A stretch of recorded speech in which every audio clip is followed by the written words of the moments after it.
अस्सलाम वालेकुम dear student, this is lecture number 29।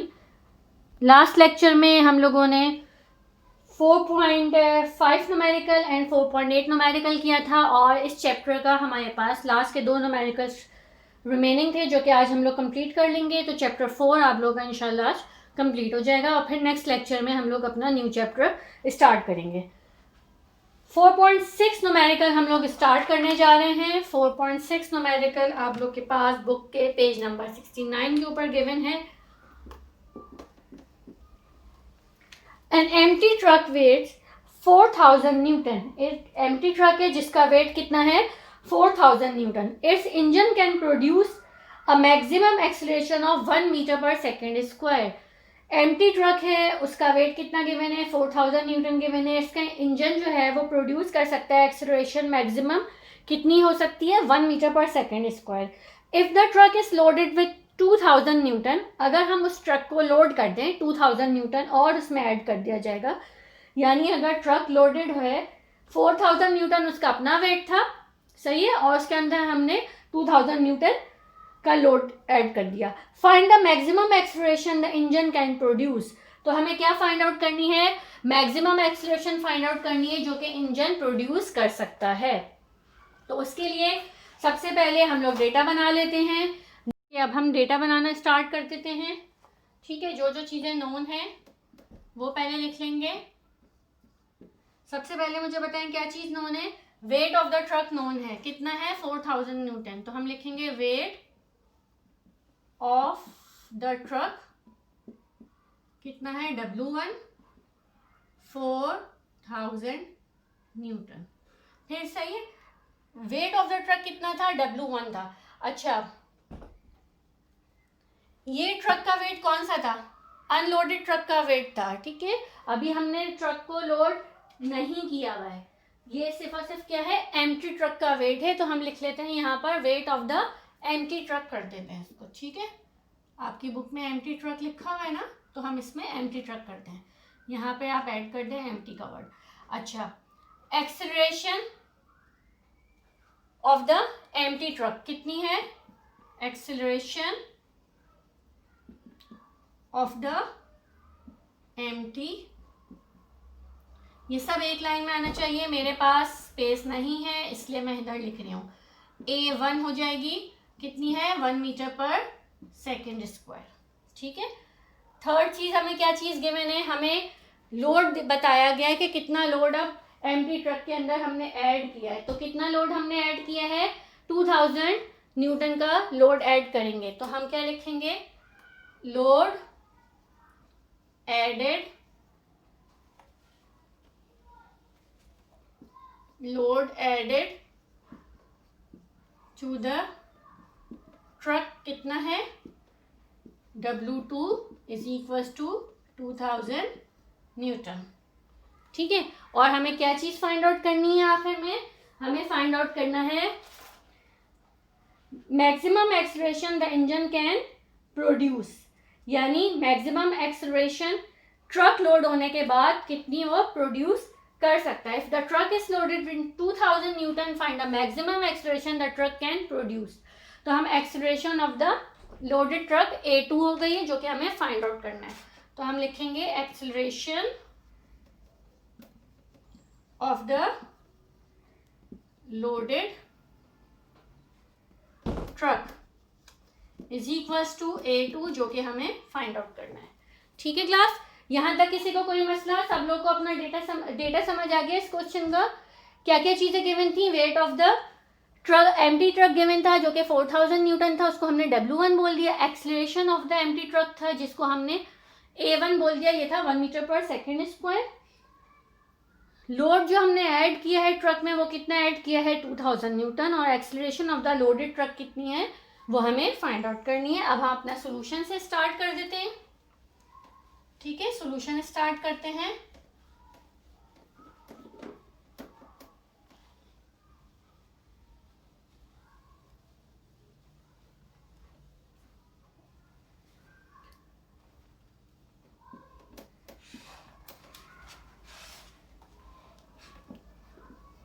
Wait of the empty truck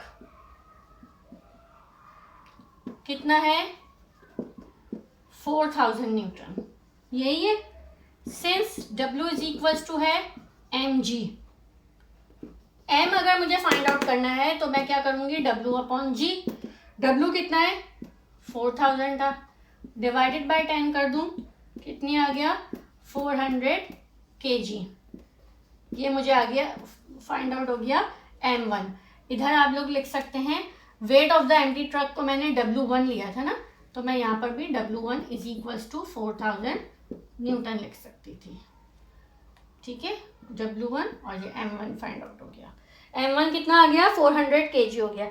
अच्छा, wait of the truck with load, अभी हमने बोला कि लोड कितना ऐड होगा, उसमें 2000 न्यूटन ऐड होगा, लेकिन एम्प्टी ट्रक का वेट भी 4000 न्यूटन है, उसमें जब मैं 2000 और ऐड कर दूँ तो कितना बन जाएगा 6000 न्यूटन बन जाएगा। ठीक है, तो हम यहाँ तक सबको समझ आया। अभी मैंने मास निकाल लिया m1, अब मैं क्या निकालने जा रही हूँ, wait of the truck with load. Load के साथ कितना होगा 4000 प्लस 2000, कितना हो गया 6000 न्यूटन। ठीक है, since W is equals to mg, तो W2 is equals to m2g। अगर मुझे m2 निकालना है तो मैं यहाँ पर क्या लिखूंगी,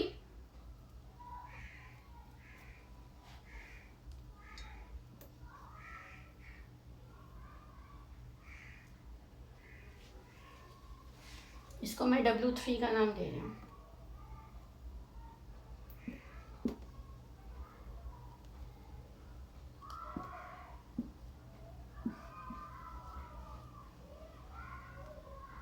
सही है, wait of the truck with load कितना हो जाएगा 4000 प्लस 2000, तो W3 कितना आ जाएगा 6000 न्यूटन हो जाएगा। अब अगर मैं निकालूं कि आप लोग के पास मास कितना आएगा, तो मास निकालने के लिए मैंने क्या किया W3 अपॉन g कर दिया। ठीक है, इसको W3 का नाम क्यों दिया, क्योंकि W2 मैंने किसको बोला है, जहाँ पे खाली लोड था उसको मैंने W3 का नाम दे दिया था। ओके, तो 6000 में को जब मैं 10 से डिवाइड करते हैं तो हमारे पास क्या बचेगा 600 kg, कितना बच जाएगा 600 kg बच जाएगा। ठीक है, ओके।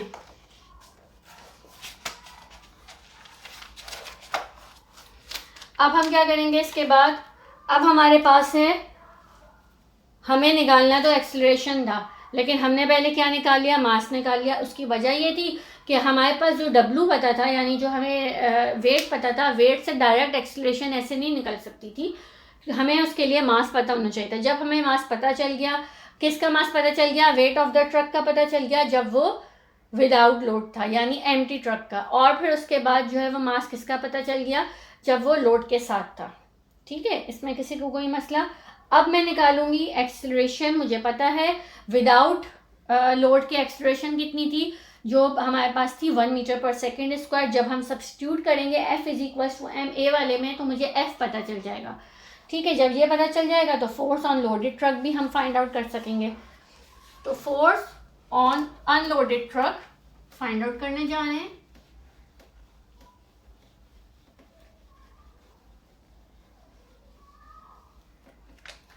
लिख लें, फोर्स ऑन अनलोडेड ट्रक कितनी होगी, F is equals to M1 और A1। M1 की वैल्यू कितनी आई थी 400 kg आई थी, 400 मल्टीप्लाई बाय 1 400 न्यूटन हो गई। ठीक है, फोर्स ऑन अनलोडेड ट्रक कितनी लग रही है 400 न्यूटन लग रही है, और फोर्स ऑन लोडेड ट्रक कितनी होगी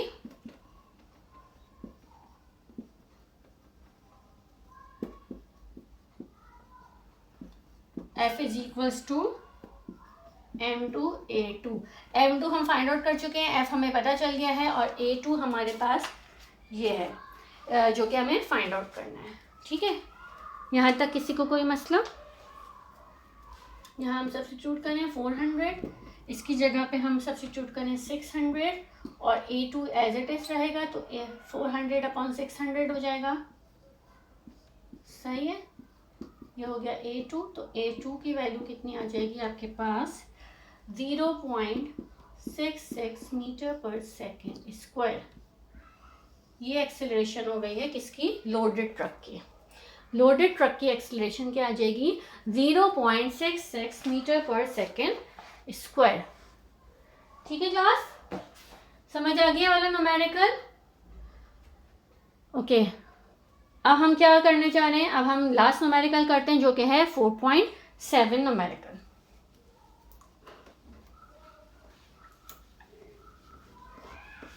फोर 4.7 न्यूमेरिकल कर लेते हैं।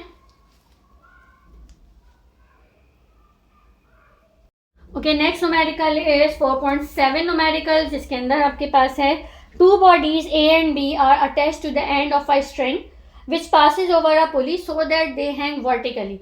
केस 1 हो गया, ये कौन सा केस आ गया, केस 1 आ गया, जिसके अंदर दोनों बॉडीज हैंग थी vertically. If the mass of the body B is 4 kg, अगर बॉडी B का मास 4 kg है, find the mass of body A which moves up with an acceleration of 0.5 metre per second square. अगर body B का mass 4 kg है तो हमें mass of the body A find out करना है, जो कि बॉडी A कहाँ जा रही है, अपवर्ड डायरेक्शन में जा रही है, तो ऑब्वियसली बॉडी B डाउनवर्ड जा रही होगी। क्या एक्सप्रेशन गिवन है 0.5 metre per second square given है, और G की वैल्यू हमें कितनी लेनी है 10 मीटर पर सेकेंड स्क्वायर लेनी है। ये हमें इन्होंने न्यूमेरिकल में बता दिया है। ठीक है, तो हम सबसे पहले डेटा बना लेते हैं 4.7 का।